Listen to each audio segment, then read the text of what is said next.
Quem nunca sentiu aquele friozinho na barriga antes de uma prova no colégio ou até mesmo numa apresentação institucional? Pois é, isso prova que o nosso corpo está todo conectado, principalmente o intestino e o cérebro. Um influencia o outro de tal maneira que é possível mudar o humor só por causa de uma dor abdominal. Conexão intestino-cérebro é o assunto do Saiba Mais de hoje.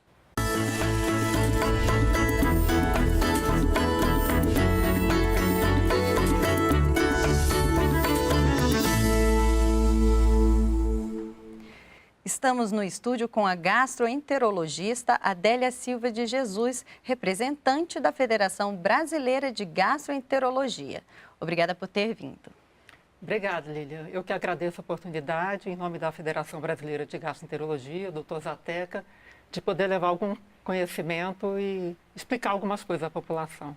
Para a gente falar dessa conexão, primeiro a gente tem que entender o que cada um faz. Explique, então, a função do cérebro e do intestino, porque a gente ainda tem aquele conceito muito simples de que o cérebro é onde a gente raciocina e o intestino é onde a comida passa. Bom, o intestino basicamente seria para absorver a digestão dos alimentos, né?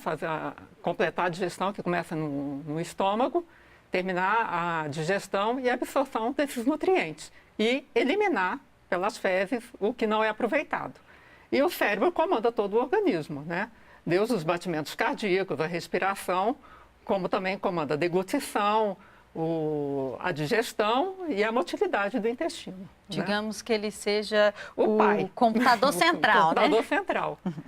E entre eles, né, esses dois órgãos, existe uma comunicação. Seria isso? É uma comunicação através dos neurotransmissores. Hoje a gente sabe que a serotonina, por exemplo, que é o hormônio do bem-estar, né? Que seria um antidepressivo natural do organismo, 95% da serotonina é produzida no intestino. É uma mão de duas vias. O cérebro manda um comando para o intestino de acordo com algumas patologias, o estado emocional, a alimentação, a microbiota intestinal, que nos está altamente intrigado. A gente tem também alterações da percepção a nível cerebral. E o nervo vago, onde ele se encaixa nisso tudo? Em tudo, né? O nervo vago, ele vai desde, como eu falei, da deglutição, da motilidade do estômago, né? Antigamente, por exemplo, tinha uma cirurgia que era vagotomia para pacientes com úlcera. Hoje quase não se usa na produção do ácido, né? Na motilidade intestinal. Só que hoje, a gente precisa ter uma ideia da importância do intestino. A gente fala hoje da microbiota intestinal. O que é? São as bactérias que residem no intestino. E a gente fala hoje que a microbiota é um órgão. Tá? A gente já está encarando a microbiota intestinal como um órgão. E ela tem alta influência nessa comunicação do cérebro com o intestino. Mas ao mesmo tempo que eles são um dependente do outro, eles também são independentes. O intestino, ele tem tarefas que independem do comando cerebral. E com relação a isso, nós temos a pergunta da nossa participante do programa de hoje, Andréa Vilela, de Barretos, São Paulo. Por que os pesquisadores têm dito nos últimos tempos que o intestino é o segundo cérebro? Porque um dos principais produtores de neurotransmissores da serotonina, que é extremamente importante, se dá no intestino. Você falando aqui, né, do segundo cérebro, automaticamente ele tem neurônios, então seriam os neurônios intestinais. E o Giovanni Speaker, de Brasília, Distrito Federal, fez o seguinte questionamento com relação a isso. Eu queria saber qual é a função dos milhões de neurônios que tem no intestino. Bom, eles estão lá para poder agir na motilidade, na secreção das substâncias intestinais, na absorção, principalmente nisso, né? E também os receptores de dor do intestino, que é influenciado muito pelo estado emocional. Às vezes uma pessoa tem uma distensão abdominal, quando ela está estressada, ela interpreta aquilo como um fator bem mais agressivo do que quando a pessoa está sem estresse emocional. Né? Você falou aqui que a serotonina ela é produzida no intestino, assim como também tem a serotonina que é produzida no cérebro. No cérebro. Uma parte é num lugar, outra parte é no outro. A maior parte é do intestino. Então, só para você ter uma ideia da importância dessas conexões, porque fica difícil a gente saber hoje o que vem. É o ovo ou a galinha? O que vem primeiro? Né? Você tem a microbiota, que eu falei que é extremamente importante, que ela sofre alterações do emocional, porque o emocional altera a motilidade você altera a quantidade e a qualidade das bactérias, e também a intolerância alimentar, que a gente não pode deixar fora dessa discussão, né? Agora, se o sistema nervoso central ele estiver em um estado de equilíbrio, né, totalmente saudável, é automático que a fisiologia do intestino esteja normal? Não, porque você tem outros fatores que não dependem só do cérebro, como eu te falei. Se você tiver uma cirurgia que altera a anatomia, né, do intestino, você vai ter alteração da microbiota. Paciente com diabetes, pancreatite, etilismo, né, os alcoólatras também têm alteração da flora. E como eu falei, assim, da intolerância. Só para você ter uma ideia, um assunto que tem se discutido muito hoje, a intolerância à frutose. Porque todo mundo fala da intolerância à lactose, que 60% da população brasileira é acometida. É extremamente, vamos falar, comum. Mas quando você tem intolerância à frutose, você tem diminuição da absorção da serotonina, que é, como eu falei, o antidepressivo natural. Então, esses pacientes, além de terem sintomas digestivos, eles têm grande chance de desenvolverem alterações psiquiátricas, ansiedade, depressão, pela diminuição da absorção da serotonina por uma intolerância alimentar.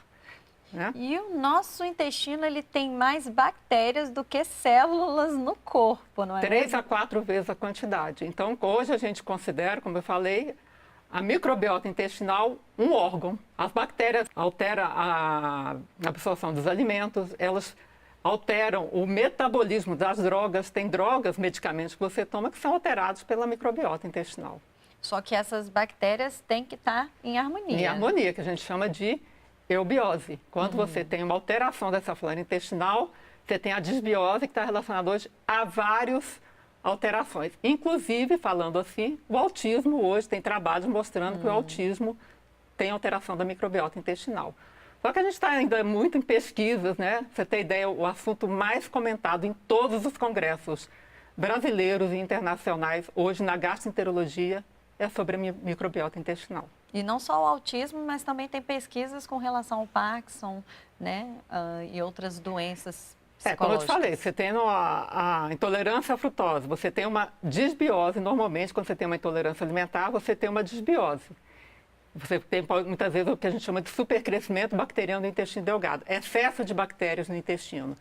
Só esse excesso de bactérias, você já pode ter uma sensação de cansaço, a pessoa fica com a mente, como fala, meio obnubilada. Tudo isso pode estar relacionado também com as alterações da microbiota nesse eixo cérebro-intestino. E para deixar bem claro, né, a microbiota é a flora intestinal. A flora intestinal. E lá tem trilhões de bactérias. Bactérias, vírus, fungos. E essas bactérias podem ser tanto boas quanto malvadas. Malvadas. Né? Hoje, por exemplo, a obesidade está relacionado às bactérias intestinais.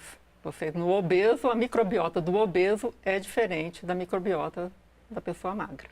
É verdade que por questões hormonais as mulheres elas têm mais tendência a ter enroscos, né, problemas no intestino do que os homens? A síndrome, por exemplo, do intestino irritável, né, que é uma síndrome clássica dessa alteração do cérebro, intestino e relacionado ao estresse emocional, acomete mais as mulheres. Né? A constipação intestinal também. O intestino é a maior glândula endócrina? Porque ela tem, você imagina o tamanho do intestino, você tem tanto as secreções exócrinas quanto endócrinas, né? Hoje, eu tô falando, talvez seja o órgão mais importante, o pessoal fala cérebro, coração, claro, ninguém vive sem cérebro e coração, mas hoje, talvez o órgão que mais comande, né, o aparelho, o bem-estar da pessoa seja o intestino. Você falou aí do tamanho dele, né? Que tamanho é esse? Você tem o intestino delgado e o intestino grosso. O intestino grosso tem 1 metro e pouco, o delgado depende do tamanho da pessoa, né? Você vai ter uns 6 metros de intestino, 6 a 9 metros. E quais são os estímulos que temos, tanto no cérebro quanto no intestino, com relação a, por exemplo, um ato de se alimentar? O ato de alimentar começa pelo estímulo visual, né?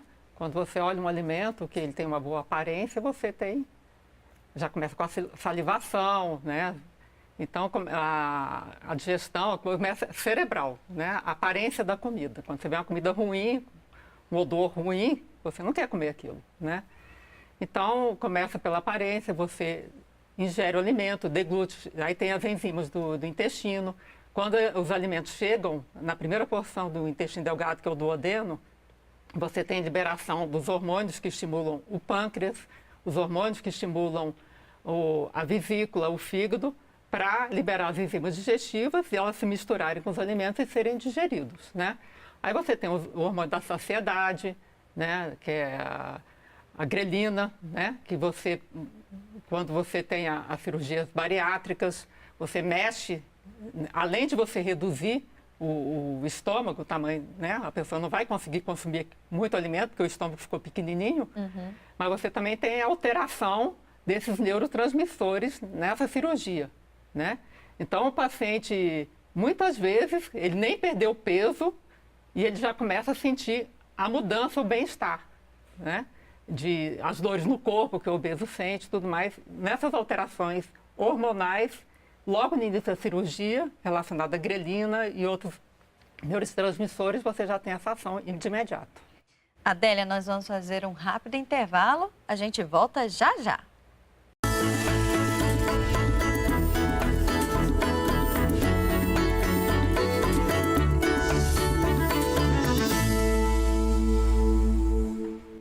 O Saiba Mais está de volta e a nossa conversa de hoje é sobre a conexão intestino-cérebro. Quem esclarece o assunto para a gente é a Adélia Silva de Jesus, gastroenterologista da FBG. Adélia, a flora intestinal ela é capaz de influenciar no comportamento e nas emoções das pessoas. Então, a gente vai mostrar aqui algumas situações, citar algumas situações que refletem isso, né? O cérebro, ele pensa, o intestino sente e vice-versa. Seria isso? Isso. Temos ali, né? Por exemplo, a ansiedade, o estresse, a depressão, o medo. E esses sentimentos podem gerar uma diarreia, uma prisão de ventre, gases, dor abdominal, úlcera gástrica. Bom, a úlcera gástrica eu deixaria um pouco separado aí. Hoje a gente sabe que o principal fator, né, agente etiológico da úlcera gástrica é uma bactéria que vive no estômago, que é o Helicobacter pylori. E não tem a ver diretamente com a microbiota intestinal, né? Mas os outros sintomas estão bem relacionados, sim. Agora temos a participação da Selma Ferreira, de Cuiabá, Mato Grosso. Ela quer saber: quando fico nervosa, logo me dá vontade de ir ao banheiro. Isso é normal? É. E por quê? Pela descarga de adrenalina, de serotonina, você tem alteração da motilidade, né? Então, é comum mesmo a pessoa ficar ansiosa e ir para o banheiro. Não é doença isso, né? E é comum também, né, ter aquele calafrio, até mesmo taquicardia, a questão da cólica, né? É a reação de fuga, né, do animal, que o ser humano é um animal. Então, você tem taquicardia, você tem sudorese, né? E você tem outras alterações. Dentre elas, você pode ter diarreia, né? Por isso que muitas das vezes, né, quando a gente está estressado, a gente está ansioso, a gente tem aquele frio na barriga, seca a boca e até mesmo o inverso, né? Quando a gente está com fome, cria aquela irritação. É impressionante como essa conexão influencia no nosso humor e até mesmo no nosso foco, né? A gente às vezes perde a orientação do que estava fazendo. É verdade. Como eu te falei, assim, a intolerância alimentar pode levar ao supercrescimento. Esse supercrescimento, essas bactérias podem produzir substâncias, vamos falar assim, tóxicas para o cérebro. Então, você pode ter esse mal-estar, né? Hoje, que a gente vê muito isso, é o que comenta a intolerância ao glúten, né? Na verdade, a maioria dos pacientes que acham que tem intolerância ao glúten não tem. Eles têm intolerância ao frutã, que é um outro tipo de carboidrato, né? Presente em alho poró, na inulina, que é um probiótico, né? E nessas intolerâncias faz parte esse quadro de mal-estar, dor de cabeça, ansiedade. A intolerância alimentar hoje está muito relacionada a esses mal-estar também. E a expressão pessoa enfesada tem tudo a ver. Tem tudo a ver. Não sei quando começou isso, não, mas tem tudo a ver. As pessoas lá atrás já tinham uma percepção muito boa disso, né? A gente está falando aqui muito de bactérias, né? Você também falou aqui da questão da comida estragada. Nessa questão da alimentação, As bactérias boas acabam sendo mortas, a nossa microbiota acaba ficando desajustada? Ela pode ficar desajustada, como eu te falei, assim, por alterações anatômicas, por outras doenças. Quando você tem a diabetes, que é uma doença muito prevalente, né, no mundo todo, uma das doenças mais prevalentes, você tem alteração da motilidade intestinal. Então, seu intestino vai ficando mais lento. Imagina bactérias paradas. Elas se multiplicam, né? Então, você aumenta muito a população de bactérias. Então, você pode levar a síndrome do supercrescimento bacteriano, que é uma disbiose com várias repercussões. E você tem várias doenças, mas a diabetes, talvez 40% a 60% dos pacientes com diabetes, a longo prazo, vão ter alteração da flora intestinal, da microbiota, a disbiose, né? A gastrite também está relacionada a uma crise emocional? Não, na gastrite é uma inflamação que você dá o diagnóstico por biópsia, como eu falei, o agente mais comum é a bactéria Helicobacter pylori, que não está no intestino e sim no estômago, e medicamentos. Mas qualquer dor que você tem no organismo, não precisa ser uma coluna, uma lombalgia, se você está estressado, você diminui o limiar de dor dos seus receptores de dor, de todo o organismo, tá? Então, se uma pessoa tem uma tendência à enxaqueca, né, a dor de estômago, muitas vezes a pessoa não tem nada. Ela não tem nada no estômago. Você faz uma endoscopia, colhe biópsia, ela não tem gastrite e refere dor. Pode ser por contração da musculatura, né, pelo estresse, tá certo? Mas você tem uma lombalgia, uma dor nas costas, você fica estressado, você contrai a musculatura, tá certo? Então, você também tem uma diminuição do limiar de dor. Então, muitas doenças, não só do aparelho digestivo, a gente usa antidepressivo para melhorar, né? Isso acontece na enxaqueca, na pirose funcional, na fibromialgia. Você tem várias doenças que você tem que usar antidepressivos para modular os receptores de dor do organismo. Até mesmo a importância da água nesse equilíbrio da nossa flora intestinal. O nosso corpo é feito de 70% de água, né? Então... E ele que vai fazer esse equilíbrio, né, da não só absorção, água, né? também, da secreção. Mas assim, a gente está aprendendo muito da microbiota. O que leva uma pessoa a ter alteração da microbiota? Como eu falei, o obeso tem uma microbiota alterada. Se ele consegue segurar a boca e fazer uma dieta, ele pode alterar essa microbiota, tá? E perder peso, e fazer uma manutenção da perda de peso. E aí vem os exercícios físicos. Né? Também, tudo, né? É um conjunto, a gente não tem um milagre, né? Vamos ver mais uma pergunta do pessoal que assiste ao nosso programa. É do Hércules Maia, de Vera Cruz, Rio Grande do Sul. Como identificar que a conexão no intestino-cérebro está em desequilíbrio? Ô Hércules, essa é uma pergunta de $1 milhão. A gente não tem nenhum exame para ver essa conexão, né? A gente está aprendendo muito ainda. Talvez nos últimos 10 anos a gente tenha reformulado vários conceitos na gastroenterologia, colocado a microbiota como o principal ator aí na gastro, né? Mas a gente não tem um exame para isso. A gente tem exame para ver alteração em intolerância alimentar, ver alteração da motilidade, ver se tem supercrescimento bacteriano. Mas essa conexão, na prática, a gente não tem como ver. Você falou aqui sobre a questão também da fuga e da reação de luta que o nosso organismo gera, né? Seria, então, possível uma alteração no fluxo sanguíneo? Ah, com certeza tem. Com certeza. Nessa conexão aí você tem a alteração do fluxo sanguíneo, da motilidade, dos neurotransmissores, né?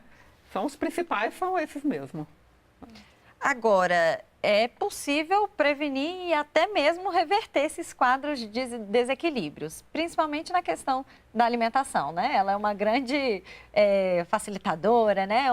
Trabalha a favor da gente. Com certeza. Desses palpáveis, né? Como o Hércules perguntou, eu não tenho exame, mas uma coisa que a gente vê muito hoje na disbiose é a intolerância alimentar, que também é um assunto da moda, né? As pessoas falam, como eu comentei com você, hoje está todo mundo sem glúten, sem lactose.